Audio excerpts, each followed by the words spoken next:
módulo contábil se aplica para todas as entidades. Então, nesse sentido, é importante que, se você é o contador da Câmara, ou de repente da Prefeitura, da autarquia, ou fundação, ele se estende a todos. Então, observem bem o que foi definido nos layouts, que é o trabalho que vocês terão que estar executando para nos enviar nas remessas do ano que vem. O módulo contábil, naturalmente que ele não quebra a lógica da contabilidade geral. Observem que a partir de 2013, o que vai predominar na contabilidade pública é a essência, é a contabilidade observando todos os princípios. Não estou dizendo que a contabilidade atual da área pública não observa os princípios de contabilidade. Existe uma diferença muito grande em termos de critérios. Para vocês terem uma ideia, o modelo utilizado em 2013, ou melhor, em 2012, segue os padrões estabelecidos pela Lei 4.320 diretamente, ou seja, segue o ramo da contabilidade pública que a partir de 64 foi definido pela 4.320. No entanto, a Lei 4.320, no meu entendimento, salvo o melhor juízo, estabelece alguns pontos que, de certa forma, cria conflitos com a contabilidade geral, com a contabilidade na essência. A Lei 4.320, em regra, ela traz a contabilidade para a visão orçamentária. E essa visão orçamentária é essencial, sabemos disso. Porém, tem gerado ao longo dos tempos, da Lei 4.320 até agora, alguns conflitos com a contabilidade geral. E a nova contabilidade busca exatamente o resgate. O que predomina pelo novo conceito da contabilidade aplicada ao setor público é o enfoque patrimonial. A gente percebe que ao longo dos anos, o princípio da competência, que é um princípio conhecido por todos, ele tem sido abandonado. É dado sempre a preferência até agora para o regime misto, que é caixa de receitas, e para despesa orçamentária o princípio da competência. E, de certa forma, a visão patrimonial tem sido esquecida. Então, essa nova contabilidade pública, inclusive o que foi estabelecido no sistema SIM-AM para 2013, já contempla todas as modificações estabelecidas pelas normas de contabilidade, estabelecida pelo alinhamento a nível internacional. Então, o SIM-AM já contempla essas possibilidades. E procuramos também criar esse módulo contábil de uma forma que ficasse numa sequência didática. Também nos preocupamos em estabelecer a organização dos módulos de tal maneira que você consiga enxergar por uma ordem. E o contábil não é diferente, assim como o patrimônio que o Ednilson apresentou há pouco tempo. Então, esse módulo de contábil tem na sua essência o resgate da contabilidade sob enfoque patrimonial. Não precisa ir muito longe para a gente descobrir os conflitos que existem entre a Lei 4.320 com a contabilidade na sua essência. Para vocês terem uma ideia, no modelo atual, os tributos, por exemplo, são controlados em contas de controle. Imaginamos que o IPTU, que foi lançado e não está inscrito em dívida ativa, onde vocês fazem o controle no modelo de contabilidade atual? Vocês controlam em contas de compensação. Logo, o IPTU, por exemplo, não fica evidenciado no ativo, não tem uma afetação patrimonial efetiva. Da mesma forma, não se faz atualmente provisões para férias, provisão para o 13º, tudo isso gera um impacto no saldo patrimonial. Então, a nova contabilidade possibilita o registro de maneira adequada e em tempo hábil, para que o patrimônio fique apresentado de maneira correta. Além desses pontos que eu estou citando, só fazendo uma comparação do modelo atual para o novo, a gente percebe que o modelo de contabilidade usado em 2011 e 12, ou melhor, em 2012 no Brasil, ele de certa forma engessa. Você tem dentro do plano de contas, você não consegue fazer os sistemas se conversarem. As classes do plano contábil não se conversam. O que é ativo financeiro não se encontra com contas de variação patrimonial. Então, o modelo atual tem alguns pontos negativos. E a nova estrutura do plano de contas vem corrigir essas distorções. Você tem uma flexibilidade maior para executar os registros contábeis sem se preocupar tanto com aspectos orçamentários. É natural que eu não estou dizendo que o orçamento não é importante. É uma peça de extrema importância, sim. Porém, agora os mundos ficaram separados. De um lado você tem o orçamento, que são contas de controle, que tem toda aquela característica interessante que nós já conhecemos, que é o controle por categoria, natureza de despesa, assim por diante. Isso vai ser mantido na íntegra. Controle orçamentário não se perde. O fato é que a nova contabilidade separa isso. Na contabilidade você tem a evidenciação dos reflexos do orçamento, seja pela previsão ou execução, de maneira mais sintética. O que fica separado de contas de resultado e de contas patrimoniais. Então nós temos uma separação agora pelo novo modelo, que evidencia isso com bastante clareza. No meu entendimento, e considerando os estudos que fizemos até agora, percebo que isso vai agregar valor. Muitas vezes as pessoas que já estão há 10 ou 15 anos trabalhando com o modelo atual de contabilidade, têm aquela resistência de início. De repente entendam, agora vai deixar de ser a contabilidade pública e vai virar a contabilidade geral. Eu diria que não. A contabilidade pública vai ser mantida seguindo todo aquele charme que nós já conhecemos, aqueles controles orçamentários. Isso não se perde.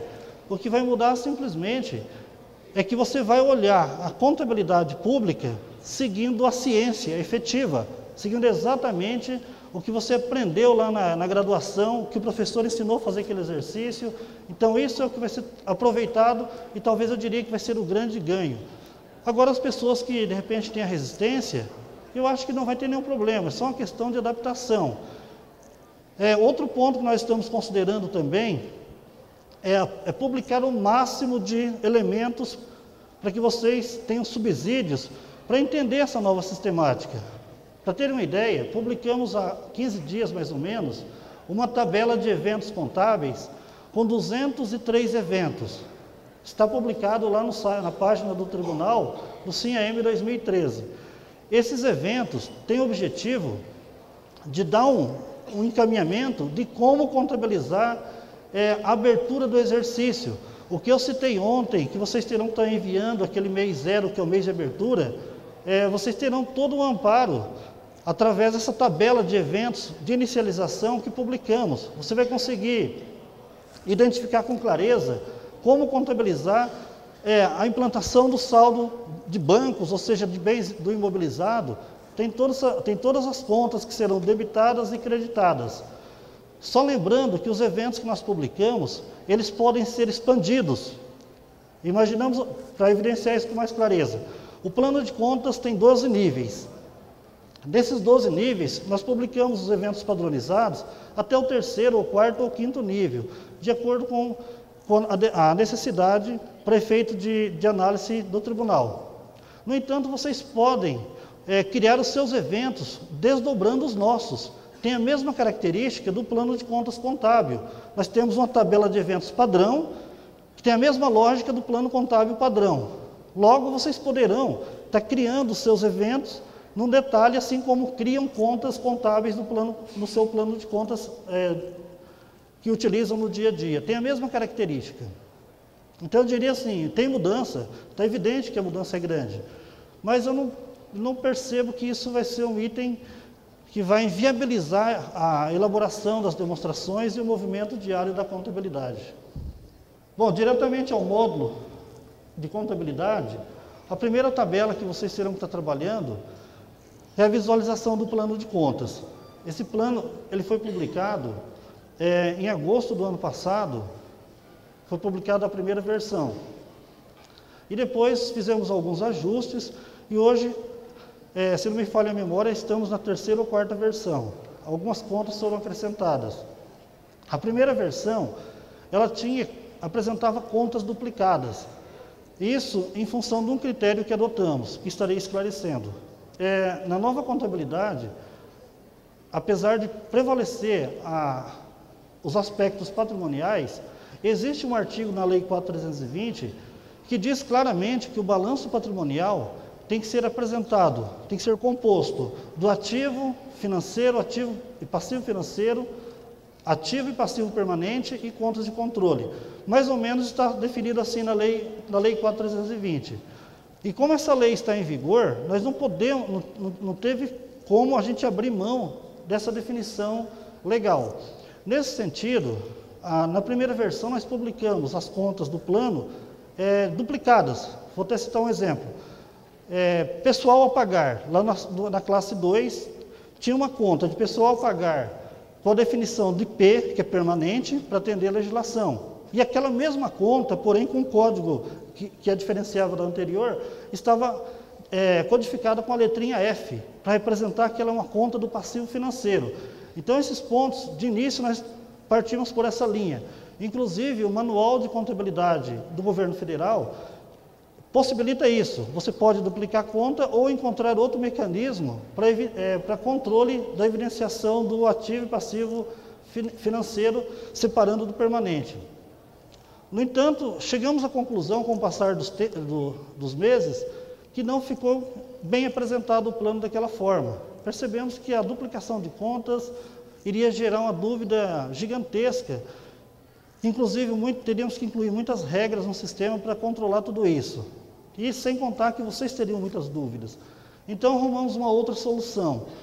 Procuramos fazer a separação do P e do F, que é permanente ou financeiro, diretamente no registro contábil.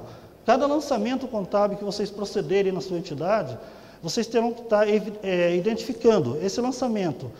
Ele é um registro financeiro ou um registro permanente? Para quem não está muito habituado com isso, vou até citar um exemplo. Imaginamos que você vá fazer o lançamento do IPTU. Pelo lançamento, fato gerador, você vai estar debitando créditos no ativo e vai estar acreditando uma conta da classe 4, que é a variação patrimonial aumentativa. Então, nesse registro contábil, não se fala em financeiro, ele é identificado perfeitamente pela letrinha P, que é permanente. Veja que você simplesmente faz o controle patrimonial. Imaginamos que passou-se um mês ou dois, foi feita a arrecadação daquele IPTU lançado anteriormente. Na arrecadação, aí sim acontece a movimentação da receita orçamentária. Você realiza a receita orçamentária. Havendo realização da receita, existe o fluxo financeiro, a entrada no caixa. Então, nesse caso, esse segundo fato, pela arrecadação, você baixa do ativo, aquele crédito do ativo, assim como as empresas fazem, não é diferente. As empresas lançam também clientes e, à medida que vão arrecadando, é feito um fato qualitativo, transferindo do ativo de créditos ou clientes para o disponível. O critério é o mesmo, não tem diferença nenhuma. Então, nesse segundo exemplo, quando se arrecada o IPTU, que já tem um lançamento prévio, existe um fato financeiro. É feito um crédito, é um débito no disponível pela arrecadação e um crédito no ativo da conta IPTU. Você faz um fato qualitativo, simplesmente troca o ativo de lugar, de créditos para o disponível. Por consequência, executa a receita orçamentária, que é o que caracteriza efetivamente o movimento financeiro. Então, vejam que fica evidente que toda vez que envolve recursos ou execução orçamentária, você está tratando de matéria financeira. Então, a gente tem que separar muito bem esses conceitos, que a partir daí estaremos conseguindo enxergar o mundo atual na nova contabilidade. Isso não é diferente também para as obrigações. Vou até procurar citar um exemplo aqui para fixar melhor esse raciocínio. Imaginamos que no final do determinado mês o contador estabeleceu a provisão para o 13º salário. Então, qual foi o registro que ele fez? Ele creditou o passivo circulante e debitou a variação patrimonial diminutiva, ou seja, ele afetou o patrimônio, diminuiu o resultado patrimonial. Esse registro é tipicamente permanente, não se fala em execução orçamentária. Na continuidade, de repente, no final do ano, ou no meio, enfim, em algum momento, essa provisão ela vai ser objeto de execução orçamentária, vai ser feito o empenho e vai ser feita a liquidação. No momento da liquidação e não do empenho, o passivo ele deixa de ser permanente e passa a ser financeiro. E o que motiva ele se tornar um passivo financeiro? É exatamente o fato de ter ocorrido a liquidação daquele empenho. Veja que a liquidação é o ponto-chave para que você mude o status da classificação contábil. Então, os quesitos básicos para você entender a nova contabilidade pública, ele se resume basicamente nesses itens. Os demais pontos são estratégicos da contabilidade geral, que é o que a gente encontra em regra nas publicações, tanto da STN, ou como várias obras que tratam de contabilidade, o próprio manual das sociedades anônimas. Então, você não tem nada de novo, exceto os controles orçamentários que fazem o grande diferencial. Então, o plano de contas padrão, ele absorve tudo isso que eu mencionei, e agora a versão atual não tem mais essa duplicação de conta, exatamente em razão da gente ter encontrado o mecanismo de identificação do PIUF no lançamento, no registro contábil. E, nesse sentido, diminuímos mais ou menos umas 1.000 e poucas contas do plano. Também na primeira versão desse plano que publicamos, percebemos um conflito entre o padrão nacional com o plano padrão que o Ministério da Previdência publicou. O Ministério da Previdência, mesmo seguindo o padrão nacional até o 3º ou 4º nível, isso tudo para 2013 que me refiro, eles fizeram um detalhamento gigantesco na classe 3, na classe das variações patrimoniais diminutivas, para 2013, o que ficou bem diferente do plano padrão nacional. Então, nos deparamos com uma situação conflitante. Percebemos que teríamos que ter aumentado mais ou menos 1.000 contas só para atender às variações patrimoniais diminutivas. A princípio, publicamos uma versão, a segunda ou terceira versão, contendo essas contas da Previdência. E depois fizemos uma análise mais detalhada e percebemos que, a nível de plano padrão, que seria obrigatório, não havia necessidade de a gente, no tribunal, estabelecer esse padrão para atender exatamente o que a Previdência pede. Estaríamos, de certa forma, engessando a contabilidade de todas as prefeituras, das autarquias, em função dos RPPS. Então, tomamos a decisão de manter um padrão na classe 3 no nível menor. Se vocês fizerem uma análise no plano que está publicado, vão perceber exatamente isso. A classe 3 ela vai até no 3º ou 4º nível, que seriam as despesas. Para ficar isso mais claro, o que a Previdência queria é que a gente fizesse dentro de pessoal, separasse o que é vencimentos, dentro de vencimentos quebrasse o que é abono, enfim, até no detalhamento, como se fosse a visão orçamentária. Então, após uma grande análise, percebemos que não havia necessidade da classe 3 ter esse detalhamento.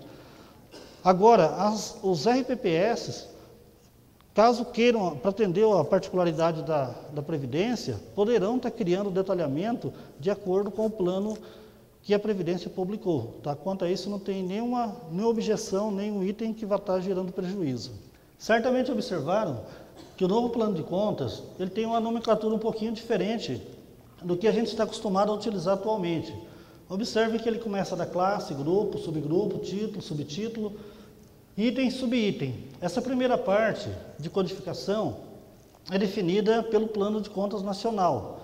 Então, esses níveis são, inclusive essa nomenclatura não foi criada a gosto nosso, simplesmente estamos atendendo o padrão nacional.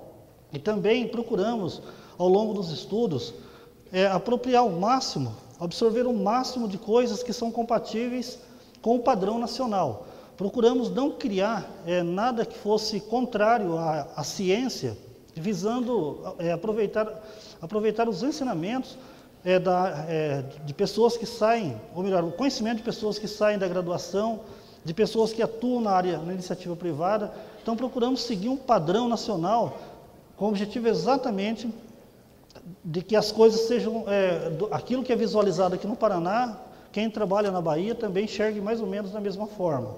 Então, procuramos esse padrão. Do nível 8 até o 12, são itens criados pelo próprio tribunal.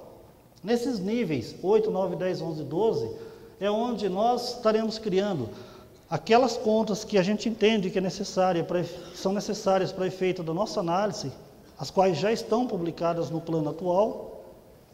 E ainda, vocês poderão estar criando os detalhamentos de acordo com a real necessidade lá no seu município ou na sua entidade. Então, esses 4 níveis ficaram reservados para o tribunal e também para vocês. Lembrando também, pessoal, que A lógica do plano de contas é a mesma que nós temos hoje.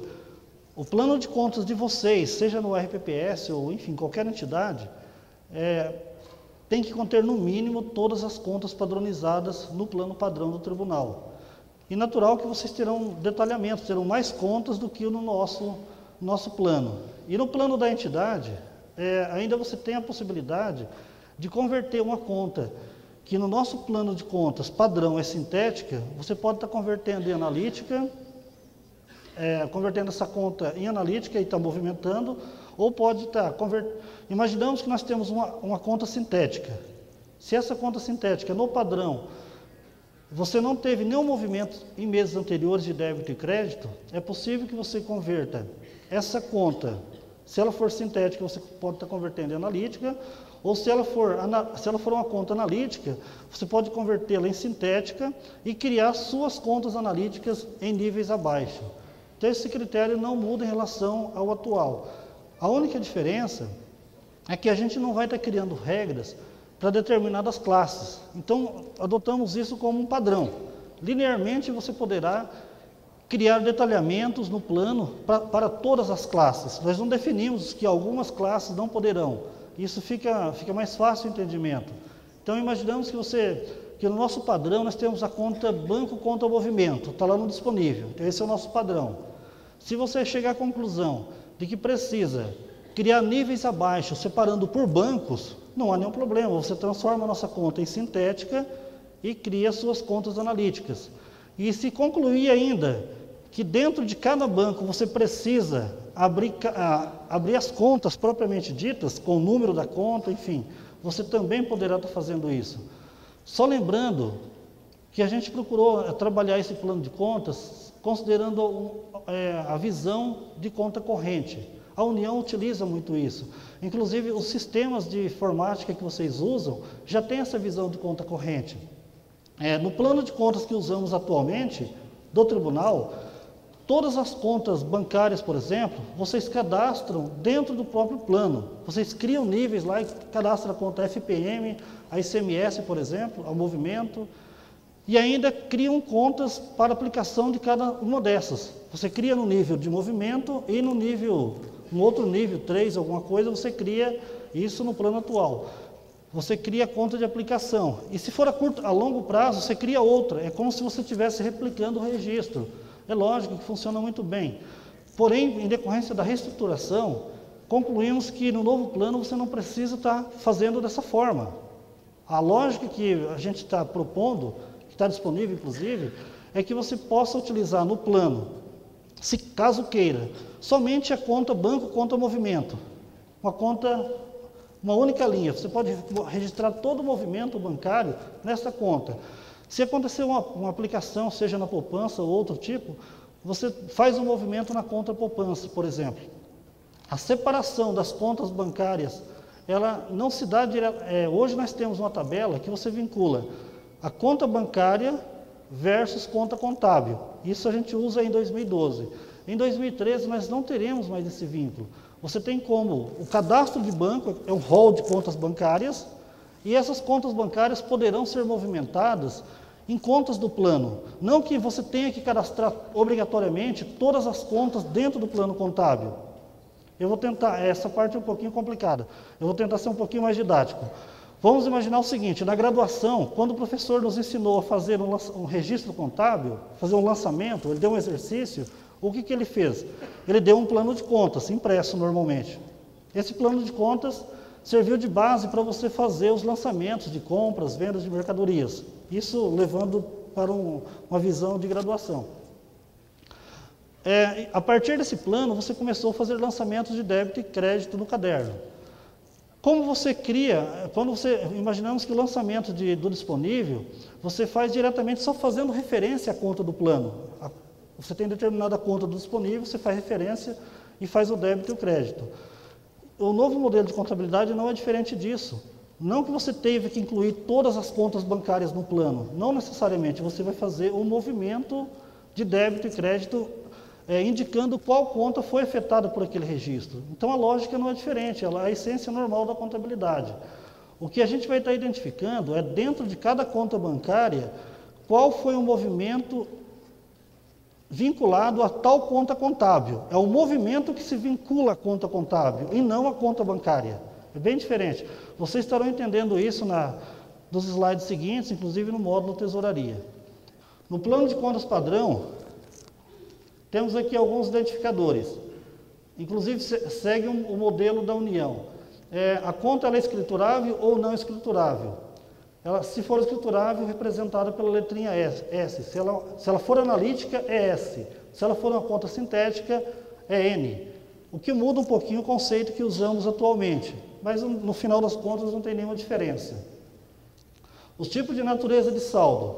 Essa conta pode ser uma conta devedora, credora ou ainda uma conta mista. Ela pode receber tanto débito quanto crédito. Os tipos de natureza da informação são 3. A conta pode ser de natureza orçamentária, pode ser de controle ou pode ser ainda de patrimônio, pode ser uma conta patrimonial. E o tipo de superávit financeiro, que são os identificadores do movimento, ele pode ser financeiro. Aqui a gente vai ter que fazer um ajuste, pessoal, que não é patrimonial, é permanente, pela definição legal. Então a gente só vai fazer alteração só da nomenclatura. E ela pode ser ainda mista ou híbrida, ou outros controles. Então essa codificação ela está distribuída em todas as linhas do plano de contas. Seriam mais informações acessórias. O controle da conta. Criamos essa tabelinha mais para controle do tribunal, para a gente saber se a conta foi criada pelo governo federal, se é uma conta obrigatória a nível de União, se é uma conta facultativa a nível de União, ou se foi uma conta criada pelo próprio tribunal, representado pela letrinha T. Então a gente consegue, a qualquer momento, identificar quem é o dono daquela conta. É a União, é o tribunal ou é uma conta facultativa a nível de União. Porém, todas as contas que são facultativas no plano, que estão representadas pela letrinha F, elas são facultativas a nível nacional. No entanto, se ela existe no plano padrão do tribunal, para o usuário, para vocês no caso, é uma conta obrigatória. Todas as do plano são obrigatórias. O plano contábil é o plano contábil da entidade. Vejam que aqui está dizendo que esse plano deve conter no mínimo o padrão estabelecido pelo tribunal, que seria o plano de contas padrão. Isso não muda o conceito em relação ao que vocês usam atualmente. O resultado financeiro por fonte de recurso está diretamente ligado àquele item identificador se é um movimento financeiro, se ele é financeiro ou se ele é permanente. Quando o registro for financeiro, ele vai identificar, como eu tinha dito, claramente se é uma operação do ativo ou passivo financeiro. E a Lei 4.320 diz com muita clareza que o superávit financeiro é a diferença entre o ativo e o passivo financeiro apurado em 31/12. Então, esse é o conceito definido a definição legal. Então, nesse sentido, para vocês, isso também não é matéria estranha. Hoje o tribunal já publica, na abertura de cada exercício, qual é o superávit financeiro de cada fonte de recurso. Esse controle o tribunal vai estar fazendo normalmente.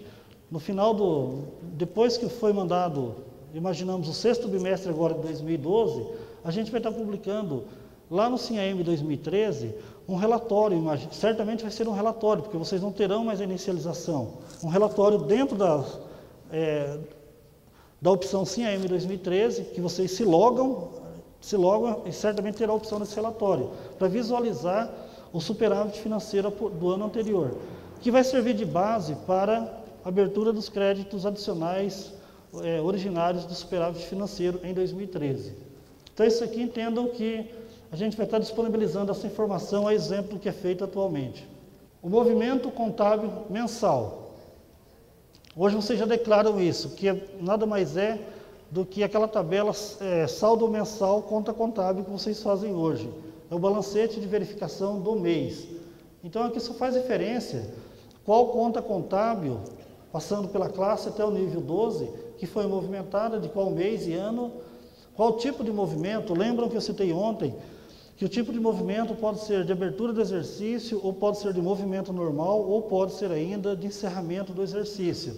Então, esse tipo de movimento vai ser o separador de do total de débito e crédito do mês de cada conta contábil. E ainda o identificador do registro para apuração do superávit financeiro, que é para verificar esse movimento do mês, ele é financeiro ou ele é permanente. Então, seria para efeito da apuração. Isso que eu tinha citado, que eliminou as contas do plano que estavam duplicadas. Nós passamos a identificar o superávit financeiro dentro do próprio movimento, ou seja, dentro do próprio registro contábil. E o identificador da variação patrimonial qualitativa.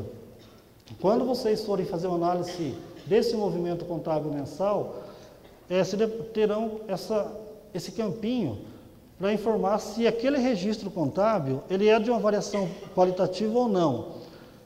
Não precisa ir muito longe para a gente identificar o motivo de tudo isso.